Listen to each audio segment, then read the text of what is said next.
How do you transform a cavernous cold church into a futuristic house? Or turn a dilapidated old barn into a stylish family home?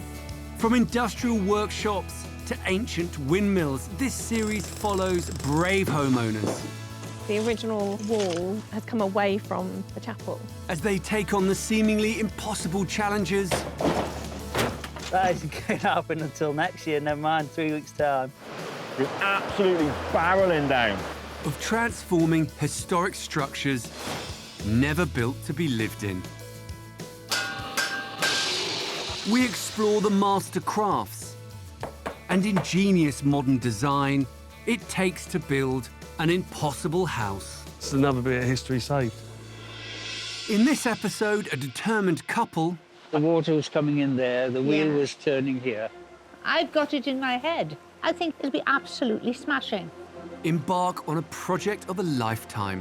You see, if we knocked it down, that's like spitting on history, isn't it? To rebuild this historic watermill.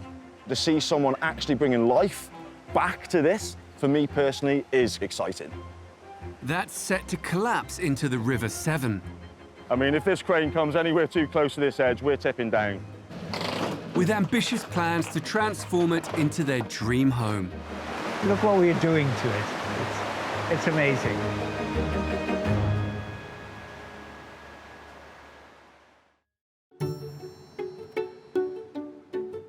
In Cardiff, Wales, I'm just making some coffee. Gerald and Susan Hamer Oh, it's very welcome. have been happily married for 56 years. They have 2 sons, 2 grandchildren, and a large extended family. Susan used to be an English teacher and Gerald worked in finance. They enjoy travelling and have ventured far and wide, to Brazil, India and Greenland to name a few, but have always felt the call to home and have kept a base in their beloved Wales. That's a Rowan, and I think there's another Rowan further down. It was always the place that defined where home was.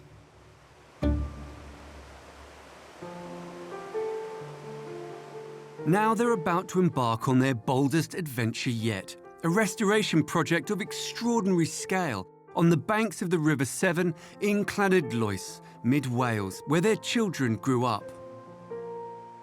It's a place we love very much.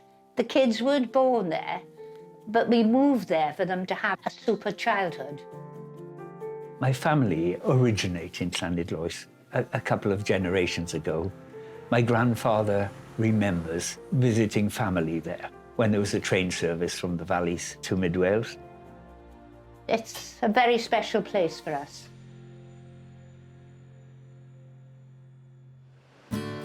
Susan and Gerald want to save an iconic part of Llanidloes' past. I think that would probably put in when a lean-to was put on the other side. They want to inject a new lease of life into the town's historic watermill. The structure is a treasured local icon, and the couple are aiming to plough all their energy into rebuilding it. This is really quite a fascinating bit of work. I think that would probably have been the top of the wheel. This industrial workhouse milled corn until 1914. It later became a carpenter's workshop and sawmill. The building has been extended and altered over time, adapting to the changes of use. Now, Gerald and Susan want to transform it into a unique 4-bedroom house. I think it'll be absolutely smashing. I'm feeling very excited. Watermills along the River Severn date back as far as the 12th century.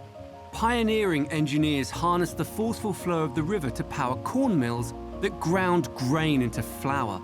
And it was water, not steam power, that was the driving force behind the early stages of industrialization in the iron and textile mills of the mid-18th century.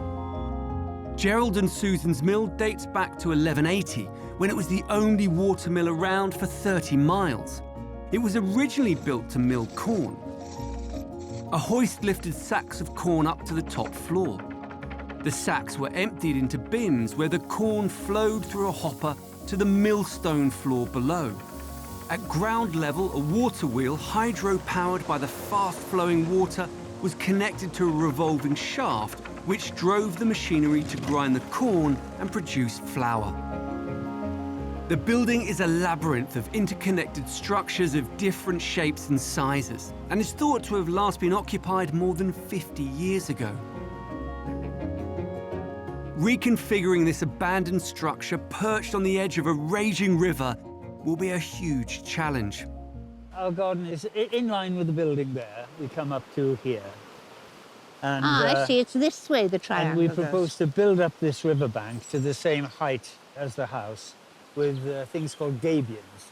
These are great cages filled with rocks, and that'll hold back the soil, but more importantly, it'll hold back the river, because when the river's in spate, it's pretty heavy.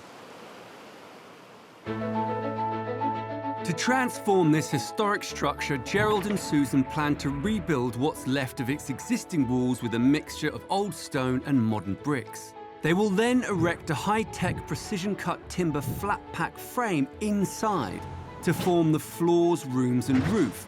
This will be anchored to a network of steel beams. On the ground floor, there will be an entrance hall that leads into an open-plan dining and living room separated by a central fireplace.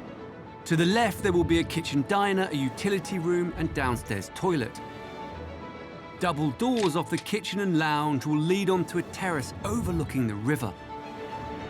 Upstairs, there will be 4 bedrooms, all en suite. There will also be a terrace leading off the landing and the master bedroom.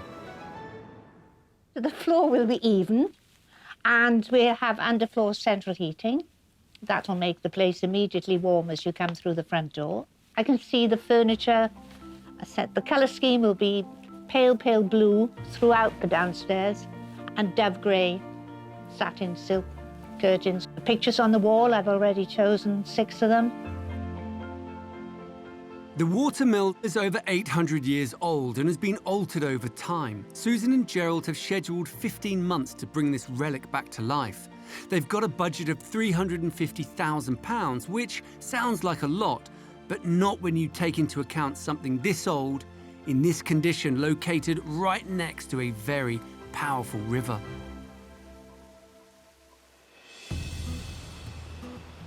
Work begins in winter 2018. The first task for the team is to remove the mill's fragile mid-19th century extension. We've taken out the mezzanine, such as it was. We've made an assessment about the quality of the walls, and this one I think we will take down and rebuild. That one will stay because it's in good shape. Before Christmas, we hope to get the foundations in and finish the demolition work of the extraneous structures that we no longer require.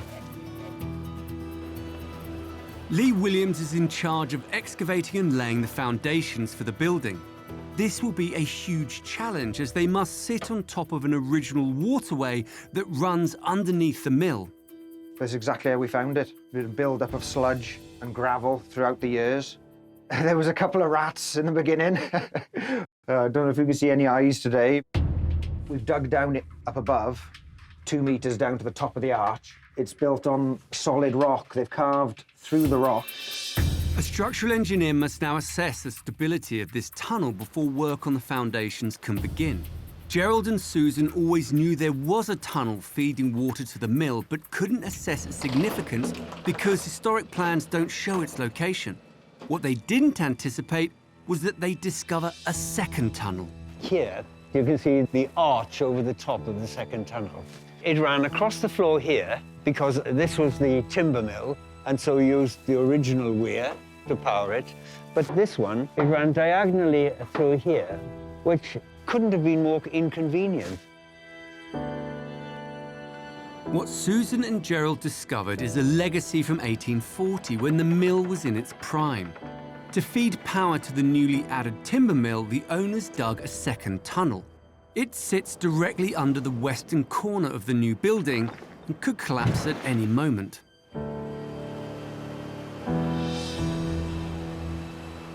The walls are bridging over the tunnel as it is, but because we're putting extra weight now on the walls and what have you, there might have to be a different solution than a strip foundation. A structural engineer will now have to come and say what he thinks is possible. It's going to be a headache for the client, Headache for the architect, more than likely now. We have to redo his drawings. We don't quite know what the next step is at the moment. It could be weeks, months, maybe. Lee and his team are forced to down tools. It's a major setback for Susan and Gerald. We're probably looking at a somewhat expensive solution to this problem. I think we will be looking at several truckloads of concrete before we can say the problem is solved.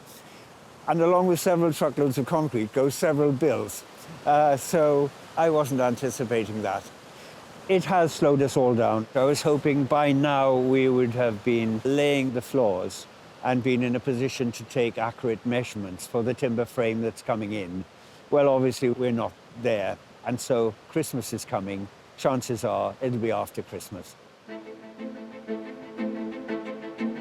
Engineers have deemed the original tunnel to be structurally sound, but work can only continue when the second tunnel, which is close to collapse, is made safe. To do this, they must demolish the wall above, then flatten the exposed section of the old tunnel. They must then fill in the tunnel down to solid ground. Next, they must construct a reinforced concrete and steel beam over the top to strengthen the foundations. Only then can they rebuild the wall so work above ground can continue. This additional work will wipe out any hope Gerald and Susan had of completing the build in 15 months and push them way over their intended £350,000 budget. It's now 8 months since work on the build began. While Lee and the team repair the tunnels, in Welshpool work is underway to construct the timber frame, which will form the mill's new internal walls, floors and roof. Tim Wheatley oversees this unique part of the build. Essentially, it's like a large flat pack. You know, the timber frame panels are all erected here in the factory. They're taken to site. The lads then go off the drawings to fix the panels together. Everything's cut to length, and then the panels are made next door. We're building inside an existing structure. You know, it's scaffolded to the external side of the structure, you know, so the worries just amplify. Totally different to just carting these things to a site, getting them off of a crane and just hoiking them in the plot.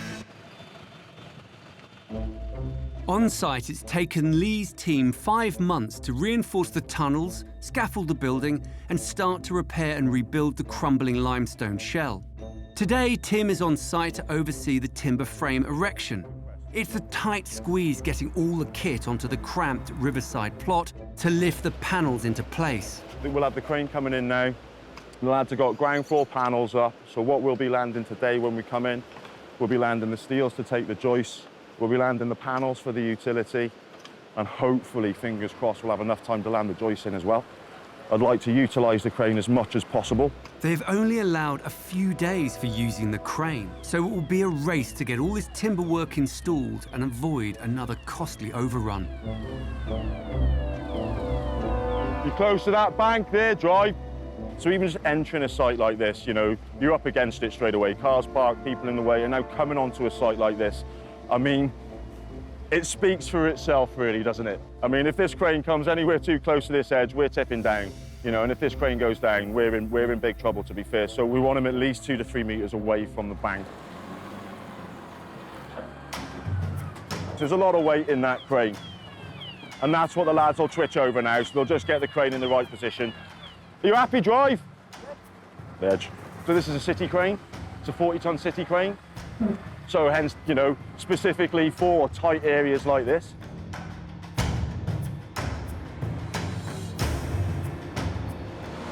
Wow. This is the day we've been waiting for. It's amazing. It really is amazing. And I'm impressed at the reach of this crane. It's a difficult site, and these guys have organised it really well to, you know, to accommodate the limitations of space.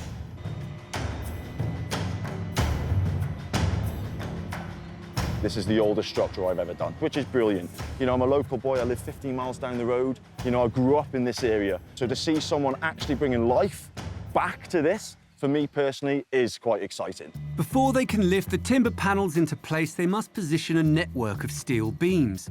These will tie into the stone walls and support the wooden floor panels. This will be our first steel beam going in now. This steel has to be spot on. It's got to be spot on accurate. The minimum steel we've got is weighing around about 100 kilograms, up to around about 500 kilograms. That's slightly heavier on the largest span we've got. On a build like this, you would bring a crane in anyway, and you would hoist the panels in with a crane anyway. Ground floor, we've managed to carry ground floor in by hand. It's impossible to carry the steel in by hand. Hang on! Watch your fingers, Brad. Stop! We've got our first steel in. Sitting nicely on the pad stone there, nicely on the pad stone this side. And then now what the lads will do is joist onto that. We've got to be incredibly careful. A lot of these walls, they're not really tied in with anything. So one knock, and that wall could just go. It's a difficult site, and it's a brute of a project. And these guys have organised it really well to accommodate the limitations of space. But we're getting there, we're on our way. The arrival of the huge crane comes as a bit of a shock for garage owner Andrew next door. I did sort of warn you, but I didn't tell you when. I'm sorry, not many people come to work and find a crane in their yard. I expect a good breakfast when you're in. You'll have the best breakfast ever. Really, the building was basically going to fall down. Give it another like 5 years and it would be just a pile of rubble. So it's nice it's been resurrected. And it will be a nice house with Sue and Gerald doing it.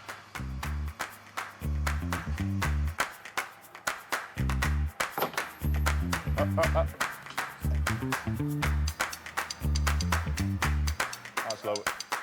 With the steel work in, they can slot the floor and wall panels into position. Today is a really, really big day.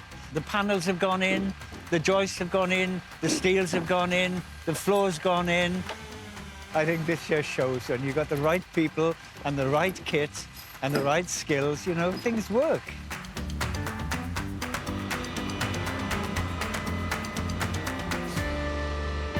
Fantastic. Thank you. Good man. Good man. It takes 2 days to install all the floor and wall partitions. The internal layout of the structure is taking shape, much to Gerald's delight after all the setbacks. Oh, wow. Got a ceiling. Just as they gear up to erect the panels that make up the roof, the heavens open. Welsh weather. You wake up in the morning, it's sunshine outside, you go to work, it's peeing down with rain.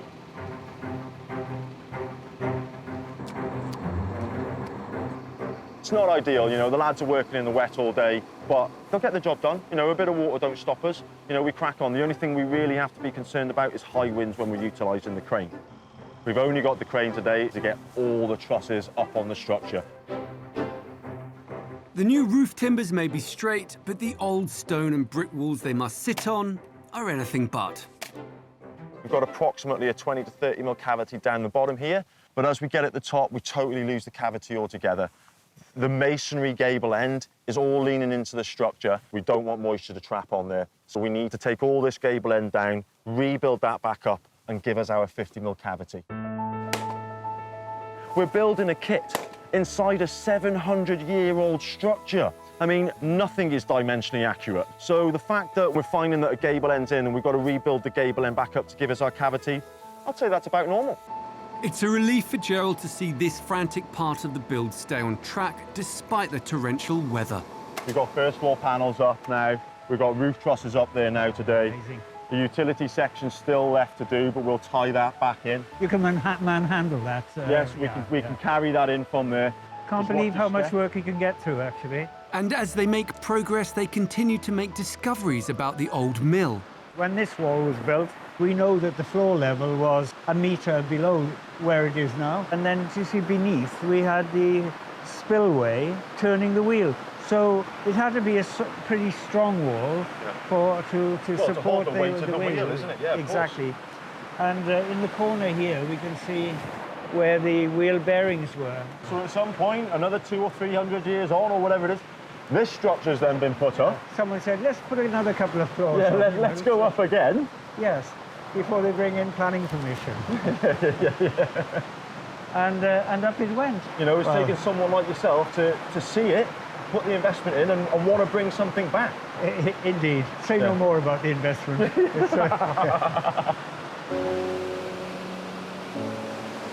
I defy anybody to show me a better water feature. It's absolutely barreling down. Awesome if you love canoeing. It's all looking good. Shame about the weather, but I think we're going to get there. Look what we're doing to it. It's amazing. I'm very proud, actually. Honestly, there's got to be anyone's dream. You know, to find a structure like this, the location that it's in, and to be able to bring it back to life is just absolutely immense. Would I love to do something like this? Hands down, every day of the week. But unfortunately, I don't have the money that the client has, so I'll still be dreaming. The torrential weather is making it a real struggle for the roofers to seal the newly installed internal timber frame from the elements. Typical Welsh summer, it's raining. So instead of going up on the roof, I'm bringing the roof down here. They're moulding strips of lead flashing that will sit under the roof tiles. We're making 5 of these pieces in total. I'll show you my drawing. If they don't fit, this is why. I wrote it down wrong.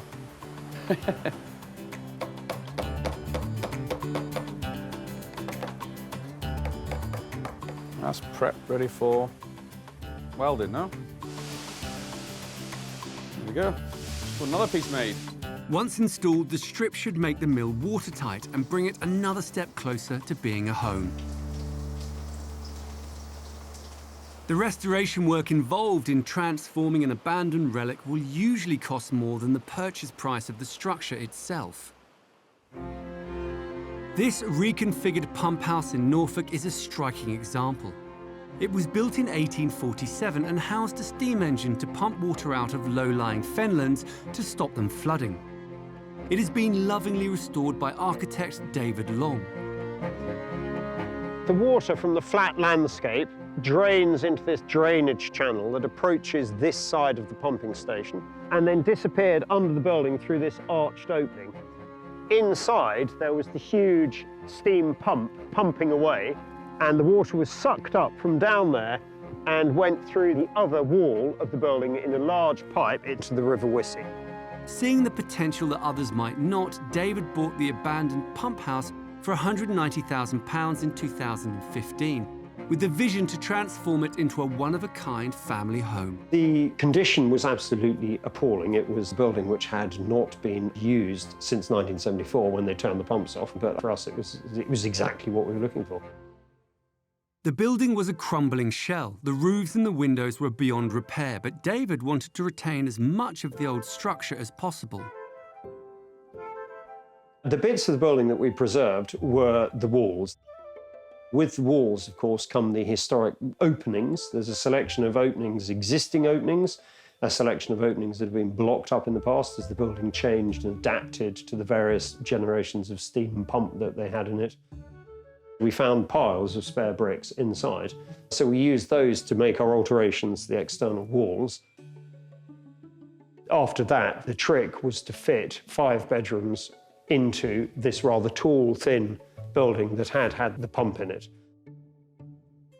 So what we did here was constructed a new timber frame construction inside the original structure and is tied to the existing shell. So the new timber structure actually retains the external walls. This meant 5 bedrooms could be placed in the engine house, but the biggest challenge remained in the depths of the old pump house. Rather than keep the water out, David cleverly turned it into a luxury spa. This was the place where the water was brought up. This actually goes down 4 meters. So there was a huge pipe which dropped down here where the water was sucked up. It took 12 months and £260,000 to complete this dramatic transformation. This understated approach means the building still resembles a Victorian pump house. The part that I suppose we're most proud of is the fact that we've managed to bring it back into use without having to massively change it. It still retains its original feel. Which is exactly what Gerald and Susan are also striving for with their historic watermill restoration. In Llanidloes, it's now 10 months since the build began. The roof is finished, making the mill watertight, and all the timber frame is in. Progress is really great. The interior walls are up. We can't do much more to the interiors until we've done the first fix for the gas, water and electricity. It's coming on really great now. We've come to a point now where we really start needing to be very detailed about the next phases, and the most important will be windows. We have decided that we really want to have triple glaze. But one of the technical problems with these that we have to face is the weight. Triple glazed windows are heavy boys and girls. So hopefully we'll be able to have them delivered with glass panels, removable, so that we can install the frames and then reinstall the glazing. The big window will weigh 200 kilos. And it's difficult, you know, this isn't a flat site. We can't approach it from the riverside. We've got to bring it in through the house. Even though they're still far from finished, Susan's got her eye on the decor. I can definitely know the furniture for there. But you see, this is the wall. We could have one of those really elongated dresses that you see, which are about this wide. Sure. And something like that, whatever age. Plenty of walls for paintings. It won't take up so much room if it's that narrow. And while the interior will have a contemporary feel, Gerald and Susan want to retain as much of the mill's history as possible. We'll keep this. We'll put a new door frame in here. It's a lovely feature. We'll clean up the stone chemically, put all this coining either side, and a little brick arch at the top. The scale of this transformation really is extraordinary, and Gerald and Susan's enthusiasm is infectious, even when it comes to selecting the soft furnishings. Hello, hello, hello, everybody. Never mind about foundations, never mind about roof, never mind about walls. We're now dealing with curtains. Let me have a look. Yeah, isn't it that one? That's nearly the colour, though it's striped. I'd be very precise about this. We all have our opportunity to discuss and to say. But irrespective of what we discuss and say, Susan will make the choice. That's the book you're going to like. Right, I'll flick. There's some nice ones Also in there. lovely colours there. Yes. This is when I make my choices of colour. And I usually do it here. Yes, I think that might be... Oh, I thought you were going to have plain. Well, that's plain. It is plain, but it's just got that slub running through it, Yes. so it's giving you the two-tone. A bit of a weight to it, you see. Right. And if you want it to be heavier, Yes. go for a heavier lining. Yes, yeah. Oh, yes. Yeah. You see, there's that, but that compared to That's that what I thought you were going to have, but I must say I would prefer that. It's not my favourite part of the build, but I have to remain present, and I do enjoy it. But Susan's very good. She knows what she wants, and she will make it look very nice. There's 4 bedrooms, and I want 4 different. I was thinking of lilac, and I was thinking of green, too.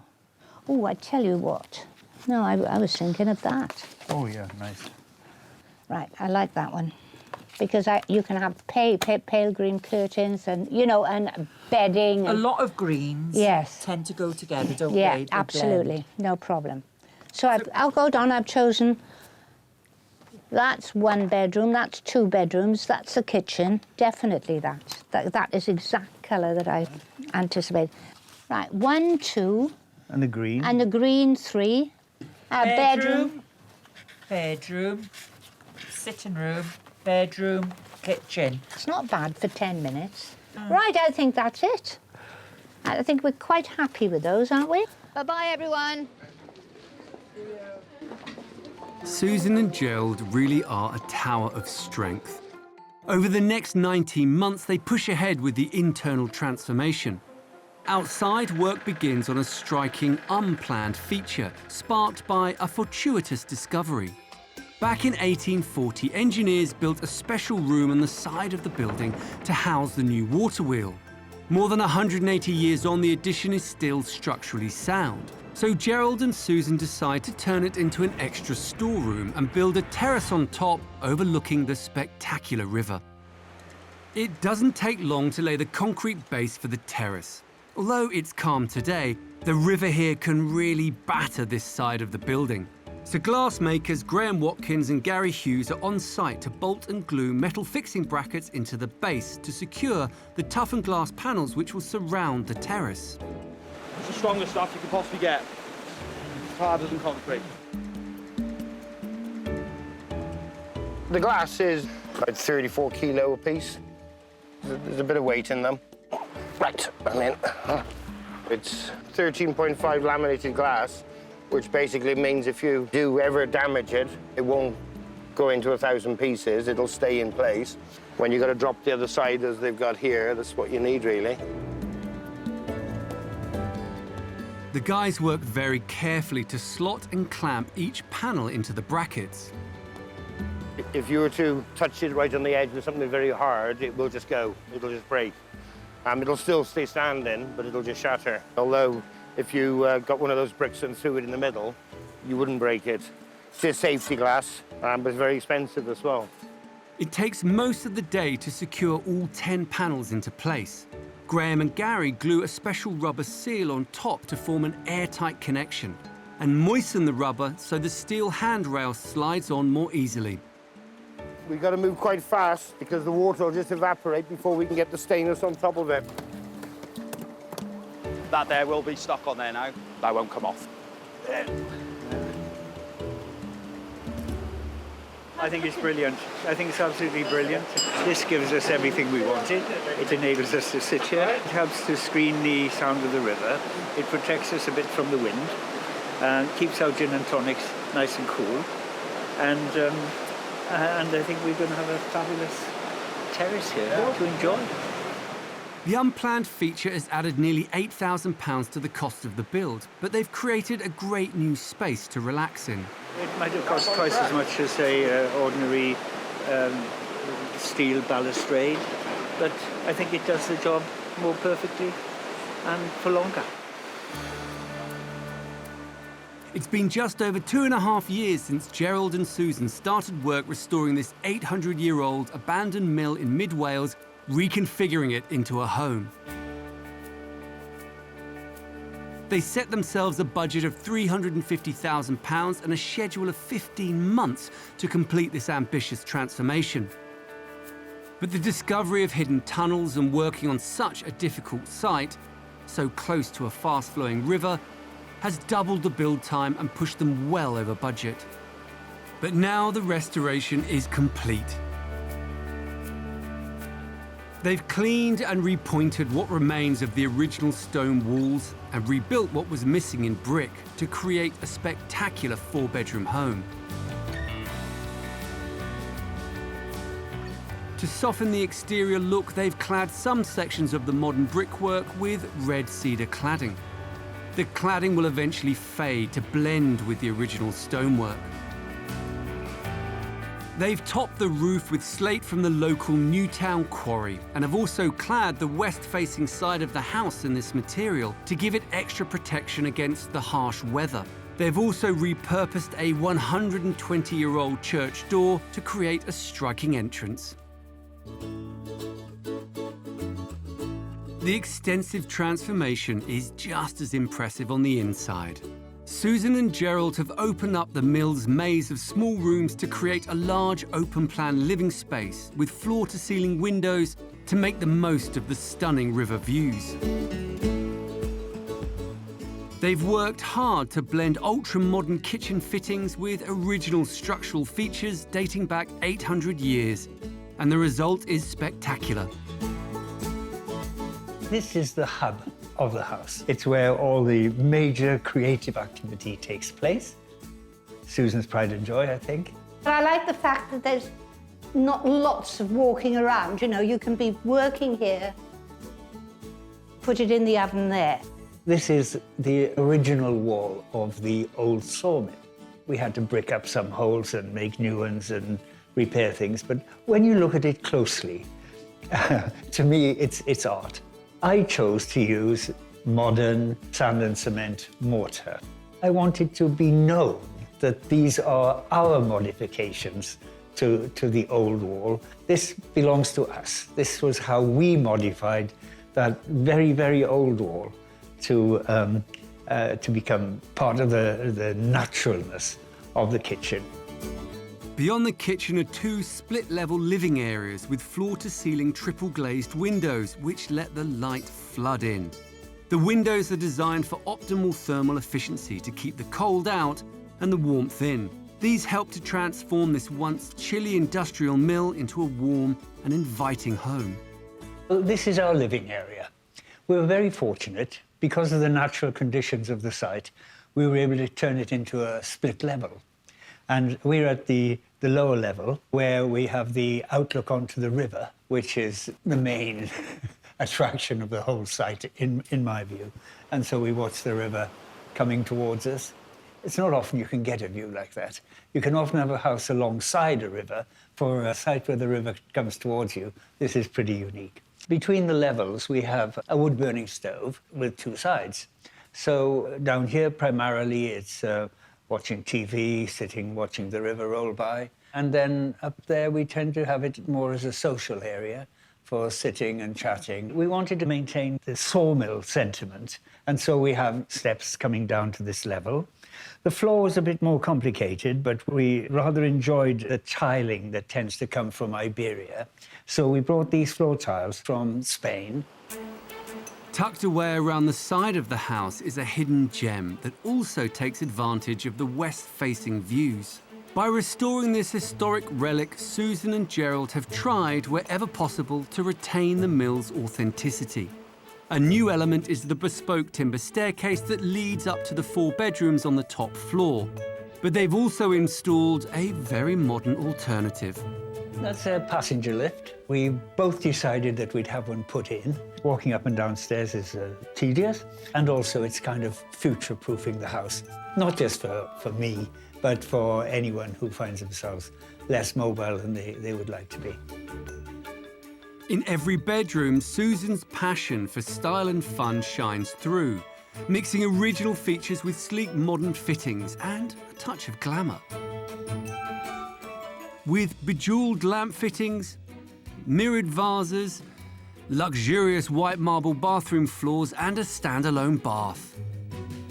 This is my very favourite room. The first thing that happened is that I chose the colour. That limited me to what I could have to go with it. I think it's fantastic. I think Susan's done a fabulous job. All the choices, they match together rather well. The bed, the side tables, even the lights, which I find quite amusing with their little crystal tops, and the ceiling light. This dressing table, I think it's marvellous. In fact, I even think this is marvellous. Gerald bought that for this room. And here we have the bathroom. Again, a favourite room of mine. Just lovely. The chandelier that I chose, the engineer was beside himself. All those hanging things were off. He had to put them on. And he was so tired, but he liked the results, and so do I. Susan's eye for detail continues throughout. And in this yellow bedroom, we have the wall still, and with a beam in it. And that runs right through into the bathroom as well. Yes. In the red master bedroom, there's a full-height balcony with Juliet balustrade to make the most of the spectacular Welsh Hill views. This is the largest room. It's a totally different colour scheme, but the grey silver curtains sort of frame it all, which I think is lovely. And a magnificent top terrace with invigorating sounds of the raging river below. It's just about perfect for sitting there with a cup of tea early in the morning when the sun's rising, or late at night with a nice gin and tonic. Gerald and Susan have not only breathed new life into one of the town's most important buildings, they've crafted an amazing family home in a place that holds so many memories for them. And they're thrilled with the result. We didn't compromise. We met the vision, and it's exactly what we expected before we put pen to paper. But they did compromise with their 15-month build schedule. There was no prospect of hitting that sort of target. Not that we should have set a target, really. When you're doing a project like this, you can't get uptight. It won't make it go faster. It took longer than we expected. Mainly, I would say, it was because of the unforeseen circumstances of the site and previous constructions on the site, the leaks linking the different power sources of the mill. That was something that took a lot of time to understand and to address. And then the usual stuff, building materials not being immediately available. And beyond that, so much of what we have in this house is not off the shelf. The steel girders that we had to conceal in the roof had to be rolled to the size and lengths that we wanted them and galvanized and so on. The same with the terraces and the balconies. Almost everything is bespoke, including the staircase and the fireplace and the doors. 2.5 years to build something like this. So what? And their £350,000 budget went out the window. We came to a point where we said clearly this budget was for a dreamer. Now, maybe we are dreamers, but we're going to buy what we need to buy, we're going to pay for what we need to pay, and we're going to finish the job. But despite all this, Gerald and Susan have everything they wanted. Upstairs, each bedroom has its own colour and its own personality. The downstairs living areas is blue, calming. From my point of view, it was perhaps even a little bit better than I'd hoped. We didn't want to, in our terms, destroy the perspective of the old building, but we wanted to renovate without changing where the doors and windows were on the side, the river side, and that has turned out to be perfect. It was an old, tumble-down set of buildings. I hope those people who pass by, and a lot do, and have a long look, I hope they appreciate what we have done.